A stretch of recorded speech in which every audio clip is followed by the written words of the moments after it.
In June 2010, professional wakeboarder turned businessman Chris Smith appeared to be living the dream. Just 31 years old, Chris was in his prime. He was young. He was handsome. An article in GQ written by James Blahos described him as a ringer for the actor Chris Pine. He was rich, having just received $1 million payoff from a buyout of his company. And he was in love. Then one day, he disappeared. Chris did email friends and family to say that he was going off the grid. He wrote that he had chartered a 45-foot yacht and was sailing around the world with a former Playboy playmate named Tiffany. It was a shock, but friends and family were happy for Chris, who had long dreamed of escaping the matrix of the working world and finding happiness and adventure.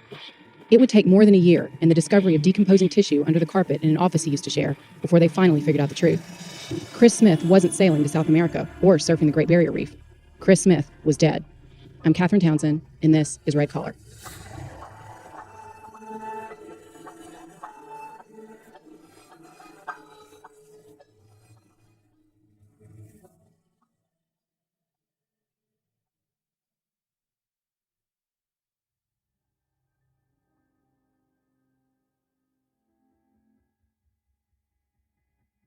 At first, Chris Smith's family believed that he had sailed off on an around-the-world adventure.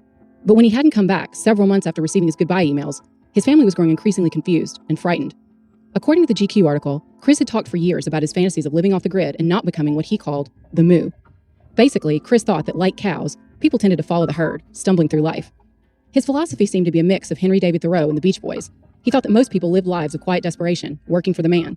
He sometimes told friends that he dreamed of living a simpler life, off the grid, on a beach somewhere. And friends also said that Chris believed in conspiracy theories, like the evils of big pharma and big government. He also invested in gold coins. His preferred currency was South African Krugerrand. This would have made it easier for him to travel under the radar. On June 7th, 2010, he emailed his family to say that he was going on a vacation to the Galapagos Islands in Costa Rica. He said that he would probably be gone for 3 weeks. He would have no internet, no phones, just a stack of gold coins and a gorgeous girl on his arm. Chris sent his brother Paul an email attachment of his new traveling companion.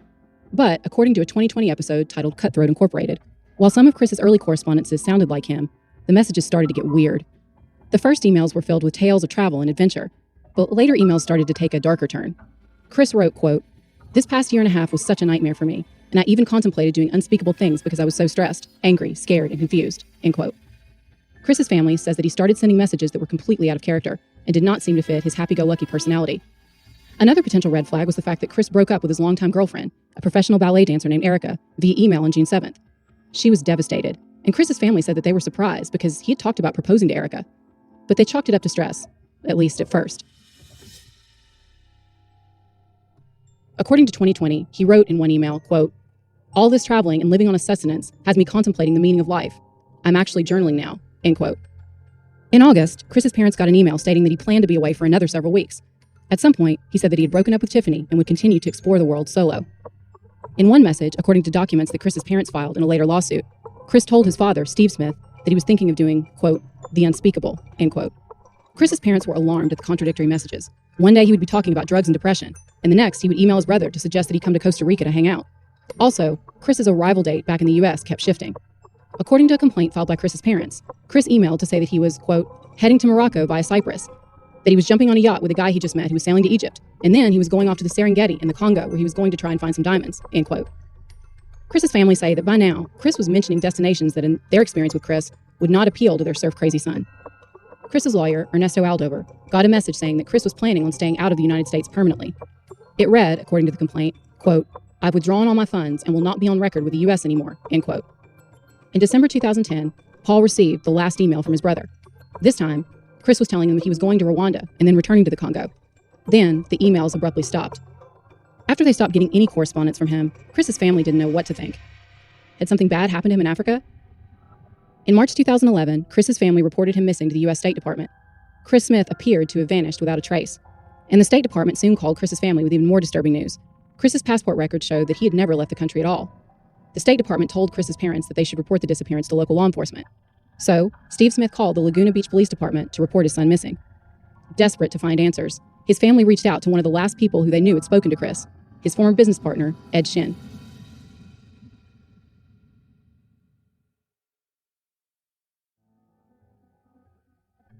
Chris, who grew up in Santa Cruz, California on a private lake, was obsessed with water sports, jet skiing, surfing, and wakeboarding from a very young age. He was so good that he actually became a professional wakeboarder, but it was hard on his body. And after injuring his Achilles tendon doing a trick, his professional career was over. In 2004, he was crashing on a friend's couch and plotting his next move. Chris, who lived in Laguna Beach in Orange County, had dreams of being a tech entrepreneur. He started by creating a few different websites, including one called Swellster.com, a social media platform for surfers, with a high school friend named Brian Barton. According to San Francisco Gate, Swellster was, quote, a combo of Match.com and Travelocity, end quote. The guys had no office, just a van with the company's logo on the side and space for surfboards in the back. In 2008, Chris's life would change forever when he met Ed Shin. Ed Shin was Chris's polar opposite. Chris was tall, handsome, and athletic, and had never graduated from high school. Ed was married and a graduate of UC San Diego. He was a family man with 3 children and was a member of a Christian megachurch in Temecula, California. Chris lived in t-shirts and board shorts. Ed wore starched shirts tucked into designer suits. But despite his clean-cut image, Ed's business background was shady. At one point, Ed was running a company involved with sports memorabilia, but the business was reportedly losing money. When the former owner filed a lawsuit against Ed to collect the $114,000 they owed, Ed allegedly tried to hire someone to do a home invasion of the owner, according to the Oxygen special, A Lie to Die For. But since the burglary never actually took place, Ed was never charged. Joseph Stay, who was then the CEO of a company called LG Technologies, met Ed in a church group they were both members of called The Nest. He gave Ed a job at LG Technologies. LG was short for lead generation. If you remember those 1-800 ads that popped up on TV during the recession in 2008 promising easy credit, you've seen them. People call the 800 numbers and give them their information, and then companies like LG compile the information and sell the data to buyers. Joseph Stay later wrote about Ed on the website Dr. Metrics. He wrote, quote, I had met Ed Shin at church and had gone out of my way countless times to help him and his family. During the depths of the Great Recession, Ed had lost his own business and needed a lifeline, which I provided, giving him a job at Lead Generation Technologies and a new career path. Ed once said to me, Joseph, I've never met a person who's been willing to help me and who's made such a positive impact in my life. I don't know how to repay your kindness, end quote. Lead generation was big business back then, and Ed eventually became president of the company. In 2008, Chris was working for another lead generating company, LeadPoint. Ed recommended his friend Chris for a job at LG, and Chris jumped at the opportunity. Working together, Ed and Chris saw the money flood in, sometimes millions of dollars per month, and according to experts, around 80% of this was pure profit. Ed may have been a family man at home, but it was his job to scout for new clients, and in Vegas, that meant working the convention scene. He tried to entice them with booze, women, strippers, whatever it took, whether that was a ride in a Rolls Royce or a room full of atmosphere models, basically women who were hired to show up, look pretty, and make Ed look like a player. Pretty soon, Ed was living a full-on double life. At home, he was an Orange County family man and church regular. But things in Vegas were taking a dark turn. Ed had a gambling problem. And what happened in Vegas did not stay there. Soon, his debts were spiraling out of control. He could win or lose $100,000 in the space of a couple hours, according to 2020. By 2009, Ed's friend Joseph could no longer ignore the financial irregularities that were continuing to mount. In March 2009, Joseph spent a week doing a deep dive into the company's finances. He concluded, to his shock, that Ed was embezzling money out of LG. Not only that, but using money that he had embezzled and while working for Joseph, Ed had actually formed a rival company called 800 Exchange. According to Joseph, Ed didn't just steal money, he stole clients. Chris was working for the new company too. He had left his old job and was hired by Ed as an independent consultant, according to Chris's parents' lawsuit. Eventually, Chris became Ed's partner and had just under a 50% stake in the new company. Within a few months, Ed and Chris's company had money rolling in. In 2009, Chris invited his younger brother Paul to come work with him. Paul and his wife moved their family from Oregon for the opportunity and told 2020 that Ed was charming and seemed sincere. In October 2009, they were shocked when Ed was charged with felony embezzlement. LG sued Edward Shin, Chris Smith, and others in Riverside County Court. The LG complaint claims that Ed funneled $1 million of its money into his secret startup. Joseph Gray would later claim that he estimated Ed had embezzled over $2 million from him in total. According to court papers filed in LG's lawsuit, Ed and Chris, quote, set up the company in secret and directed valuable business to that venture and to others, diverted leads from LG's lead exchange, defrauded LG, misappropriated LG's trade secrets, converted LG's funds, and intentionally interfered with LG's business relations, end quote. LG sued Ed and Chris on the same day that they co-founded the 800 Exchange, according to the OC Weekly. At this point, Chris's parents allege in their lawsuit, Ed realized that Joseph and LG were going after his and his wife's bank accounts.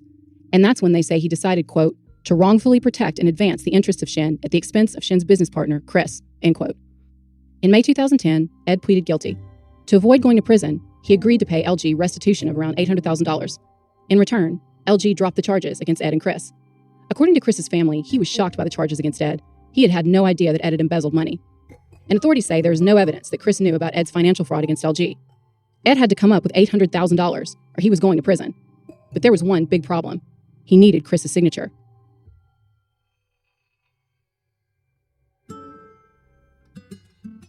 For months, Chris had been telling friends that he was getting suspicious of Ed. He had no access to the company's accounts since Ed handled everything, and he wanted to make sure that the company money was safe. Chris wanted out of the company, so he told Ed that he could buy out his partnership share of the 800 exchange for $1 million. There was a deadline to get the settlement signed. Ed had until the week of June 7th. Chris didn't want to sign the settlement until he could see proof that the company profits were in an account and that the million was held safely in escrow. He hired his attorney, Ernesto. In an email from Ernesto to Chris dated June 2nd, 2010, the attorney wrote, quote, "Based on our discussions, I will insist that the monies for the buyout be put in escrow first and that the operating agreement be signed before you sign the settlement," end quote. In another email, Chris wrote that he was concerned that Ed may be trying, yet again, to defraud him.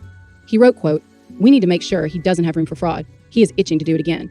Also, we need all statements up to prior day of all activity in the U.S. Louvers account given to us. It can be provided by the bank if need, so Ed doesn't white out anything, which he will try," end quote.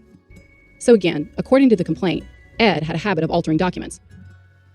This is something you see a lot in white-collar fraud and red-collar fraud, by the way. It's always surprising to me that with all the high-tech options out there, so many of these con men and women resort to the old-school methods. They white out words and retype something else, or use Photoshop, buy their own rubber stamps and embosser, and fake degrees and professional licenses. On June 4th, 2010, Chris met Ed at the 800 exchange offices in San Juan Capistrano to complete the buyout. He emailed Ernesto in a message dated 12:34 p.m. It read, quote, "I'm meeting with Ed now to go over statements. He fixed the login. Everything looks normal," end quote. But at 6:01 p.m., Ernesto received another email from Chris. It was an email saying that he was selling his interest in the company to Ed for $30,000. Now, this shocked Ernesto because, he would later tell investigators, this seemed to be the exact opposite of the strategy that he and Chris had been planning together for weeks. The document Ernesto saw read, quote, "Both Smith and Shin agreed to execute the settlement between LG Technologies and all defendants, including Shin, Smith, 800 Exchange, LP Services, in exchange for a good faith payment of $30,000 and 10 gold coins paid to Smith towards the full unit purchase of Smith's units of 800 Exchange by Shin," end quote. Later, investigators piecing together the crime scene would determine that at the time this message was sent, Chris was already dead.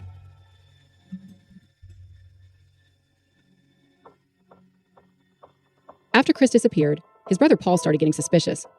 First, Chris never showed up to pick Paul up from the Long Beach airport when he came back from a trip to Oregon. Then, Ed told him that Chris had sold his share in the business and taken off to the Galapagos Islands with a Playboy playmate. Then, Paul started getting the emails from his brother. And now, Paul, who was still working with Ed, was noticing some strange goings-on at the office. Shortly after Chris left, a new guy started sitting in Chris's seat at the office. His name was Kenny Kraft, and his job title seemed to be somewhat ambiguous.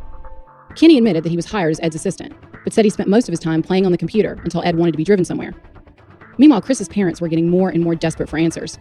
They talked to Ed. Ed told them that he believed Chris was traveling under a fake name. Then he said he'd actually seen a fixer, who he claimed sourced a fake passport for Chris. But he claimed that the fixer, who he described as 5'9" with dark hair and stocky build, was MIA. Laguna Beach police also talked to Ed. He told them that Chris had been afraid of the pending litigation, and that he thought Chris wanted to disappear. Police apparently accepted this explanation, and basically told Chris's family that they did not believe that foul play had been involved in his disappearance. Then, the case got some help from a totally unexpected outside source. In January 2011, Ed and the rest of 800 Exchange cleared out of their offices, stiffing their landlord for around $40,000 in back rent. The company hired private investigator Joe DeLu and his firm, Premier Investigations International, to try to find Chris and Ed so that they could collect. Joe tracked down Paul, who told Joe about the strange circumstances surrounding Chris's disappearance. Joe also eventually learned that after Chris went missing, Ed told everyone at the office that Chris got drunk, spilled wine, urinated, and threw up there. And that during the week of June 7th, Ed gave employees paid time off from work so the office could be cleaned. When they came back, the whole thing had been repainted. On a hunch, Joe, a former police officer, went to take a look around the vacant office space on Rancho Viejo Road and noticed a dark smear on the light switch. He later wrote on the blog at Premier Group International, quote, "Trusting your gut is what you might call an investigator's superpower. Even though there was no reason to suspect foul play, as we walked through the door at 800 Exchange, I couldn't shake the fact that the space felt off somehow." Looking back, it's funny how something as simple as flipping on a light switch could start the series of events that transpired. In my former career as a detective, I had witnessed plenty of bloody scenes. It's normal in police work, but not at all normal for the average person to see. I know what blood looks like when it's fresh, when it's dry, and all states in between. I didn't need a forensic team to tell me the brown-colored smudge on the light switch was blood. Superpowers, remember? And blood drops are like rats. When there's one, there's always more hiding just out of plain sight, end quote. Even after multiple cleanings and a repainting, traces of blood remained. On the walls, under the carpet, even on the ceiling. Former Orange County Senior District Attorney Matt Murphy compared the blood patterns to helter-skelter. DNA testing confirmed the blood was a match to Chris Smith.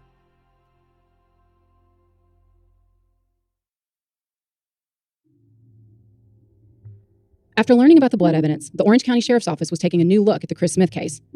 Meanwhile, Paul was still working with Ed Shin, and he made a crucial discovery of his own on a business trip to Las Vegas. At an event with Ed, he saw Tiffany Taylor, the beautiful Playboy playmate who had gone on a round-the-world trip with his brother Chris, in person. Paul asked Tiffany what had happened to Chris. To his horror, she had no idea what he was talking about. Despite his calm demeanor, it turns out that Ed Shin had a long history of lying to people he worked with and of resorting to violence when his fraud was in danger of being uncovered. According to the Oxygen special, A Lie to Die For, he even tried to con his own father by sending him emails posing as a kidnapper and demanding $1 million for Ed's safe return. Ed finally admitted the truth to his family and blamed the incident on a nervous breakdown, according to the Orange County Register. As before, with the home invasion, Ed was never charged with anything. With the emails, it seemed that Ed, posing as Chris, was now doubling down on his intentions to never come back to the U.S. In his emails as Chris, he kept emphasizing that he was using no credit cards and no bank accounts. Authorities say they believe Ed's master plan was to transfer Chris's assets into his bank accounts, located in the Cayman Islands and around the world. Then, he needed to make Chris disappear forever. Ed Shin was arrested at Los Angeles International Airport on August 28, 2011, while about to board a flight to Canada. After Ed was apprehended at the airport, Orange County homicide investigators spent 6 hours questioning him. At first, he completely denied any knowledge of Chris's whereabouts. But eventually, after detectives confronted him with the physical evidence that they had, the blood on the walls and on the doorway, he changed his story. He confessed to killing Chris, but he insisted that he had only killed in self-defense. Ed said that when he met Chris that day, they got into an argument. Then, he said the fight turned physical. That's when Ed claimed that Chris had managed to pick him up, and then somehow Chris jumped up on the desk. He said that like 2 rams, they collided on the desk. He told police that he believed that this was where the blood on the ceiling had come from. Police didn't buy it. They believed that Ed was making up a cover story that would give him both a way to explain how Chris's head hit the desk and the spatters of blood on the walls. To get blood on the ceiling, authorities said, Chris would most likely have to have been stabbed or hit with a blunt object. When it was over, Ed said that he panicked. Chris was unconscious, his body lying in a pool of blood on the office floor. Ed claimed that he then reached out to a contact, who he claimed he paid $10,000 to $15,000 to dispose of the remains. He said he left the door unlocked, and that when he came back to the office on Monday, Chris's body was gone. He claimed that he had no idea where Chris's body was. But police believe that this so-called fixer, who seemed to be modeled on the Harvey Keitel character Winston Wolfe in Pulp Fiction, didn't exist at all. Police believe that Ed knew exactly where the body was, and they say that he won't reveal the location because this could indicate the cause of death and contradict Ed's fight story. In August 2011, Ed Shin was charged with Chris's murder. During the trial in Orange County, Ed's attorney tried to advance theories that Deputy District Attorney Matt Murphy called cartoonish. This included Ed's attorney claiming that Ed had killed Chris in self-defense involving the, quote, heat of passion, end quote. The prosecution had another theory, that the killing was planned well in advance. Ed knew that he was working on a deadline, and he needed Chris's money and to make him disappear. On the day they met at the office, they believed that Ed stabbed or beat Chris to death, and later buried him somewhere, possibly in the desert. Matt Murphy said, quote, in the Liar Olympics, you were looking at the gold medal winner on the planet Earth, end quote. Joe Daly wrote on his company blog that he believes that Chris confronted Ed about the lies. He wrote, quote, an important thing to know about the personality disorder of narcissism is that once their protective and defensive veneer is cracked, they will expose the dark, selfish, and sociopathic behavior, end quote.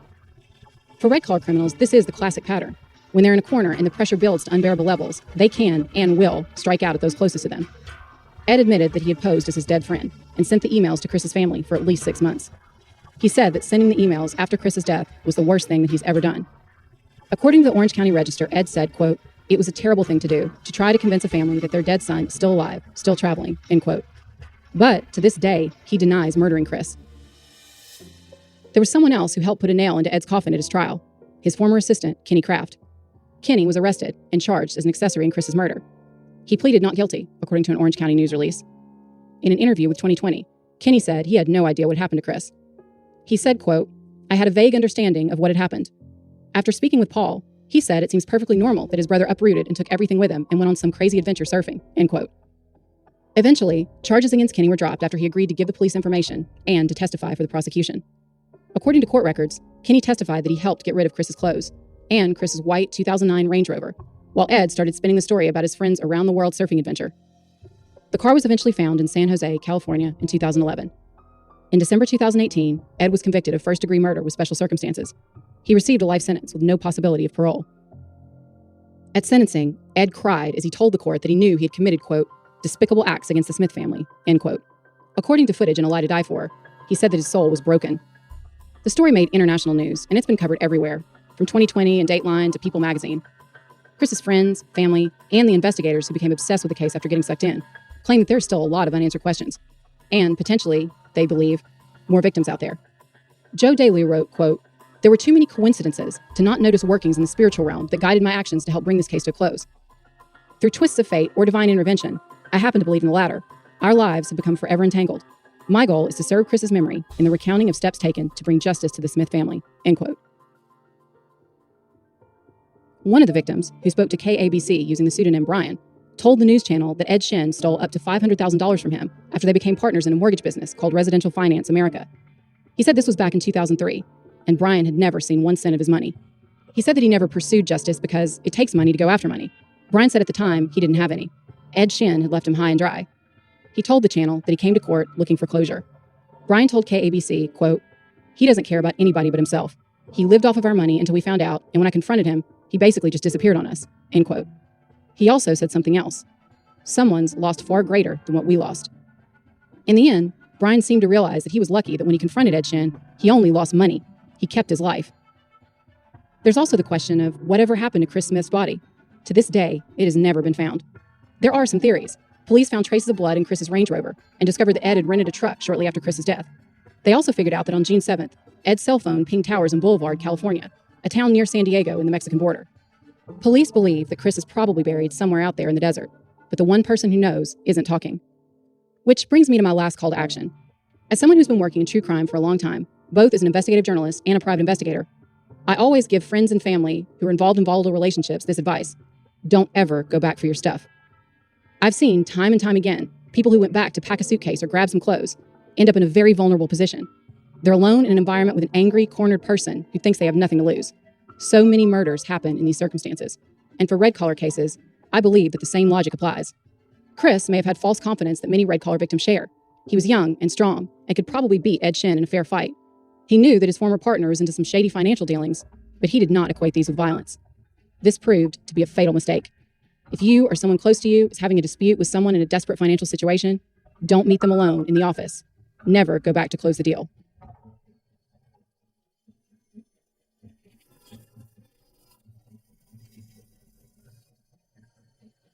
Red Collar is an AudioChuck original podcast. Research and writing by me, Catherine Townsend, with production assistance from Melissa Gostola and Resonate Recordings. You can find all of our source material for this episode on our website, redcollarpodcast.com. So what do you think, Chuck? Do you approve?